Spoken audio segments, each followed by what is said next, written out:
10,000 ரூபாய் கம்மி எந்த இன்ஸ்பெக்டர் கேஸை விசாரிக்கிறது இல்லை. 10,000 ரூபாய் கம்மி. நான் பகிரங்கமாக சொல்கிறேன், என் மீது 100 வழக்கு போடுங்க. பகிரங்கமாக சொல்கிறேன். கஞ்சா விற்கிறவனை பிடிச்சி கொண்டு ஸ்டேஷனில் கொடுத்தீங்கன்னா பிடிச்சி கொடுத்து மேலே கேஸ் போடுறாங்க. ஏன் நாங்கள் செய்ய வேண்டிய வேலை நீ ஐயா செய்கிற? ஏன்னா கஞ்சா விற்கிறவன் ஸ்டேஷன் சொல்லிட்டு தான் கஞ்சா விற்கிறான். சாராய் விற்கிறவன் டாஸ்மார்க் விற்கிறவன் எல்லா டாஸ்மார்க்கும் 24 மணி நேரம் சரக்கு கிடைக்குது. எடுத்துகிட்டு வரீங்களா, கேமரா செக் பண்ணுவோம். நீதிமன்றம் என்ன சொல்லுது? காலையில் 12 மணிக்கு தோற, ராத்திரி 10 மணிக்கு பூட்டிடணும். எல்லா 5250 டாஸ்மார்க்கும் அந்த ஏரியா இன்ஸ்பெக்டர் செட்டிங்ஸில் 24 மணி நேரம் சரக்கு விற்கிது. அப்போ ஆளுங்கட்சிக்கு தெரியாதா, எதிர்கட்சிக்கு தெரியாதா, முதலமைச்சர் தெரியாதா, மாவட்ட மந்திரிக்கு தெரியாதா, அங்கே எஸ்பி இன்ஸ்பெக்டர் ஒருத்தருப்பார், எஸ்பி சிஐடின்னு ஒருத்தருப்பார், எல்லாருக்கும் தெரியும். அப்போது ஆளுங்கட்சி செய்தால் அது சட்டத்துக்கு உட்பட்டு, வேறவனா செஞ்சால் சட்டம் ஒழுங்கு பாதிப்பு குற்றம். இதுதான் சார். அப்போ அண்ணா சிஎம் பதவி ஏற்றுட்டார்.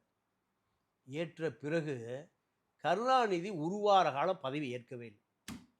அமைச்சரா என்ன இப்போ சண்டை தெரியுமா? உள்துறை கொடுன்னு கேட்குறாரு.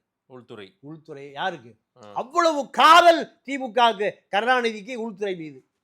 அப்போ அண்ணா சொல்றாரு, இல்லை நீ எதிர்கட்சியை பழிவாங்கக்கூடாது, இதை தவறாக இப்போ பயன்படுத்தக்கூடாது, உனக்கு வேண்டாம், உனக்கு நான் பிடபிள்யூ தரேன். இல்லை பிடபிள்யூ கூட எனக்கு உள்துறை கூட, நான் பதவியே ஏற்க மாட்டேன்.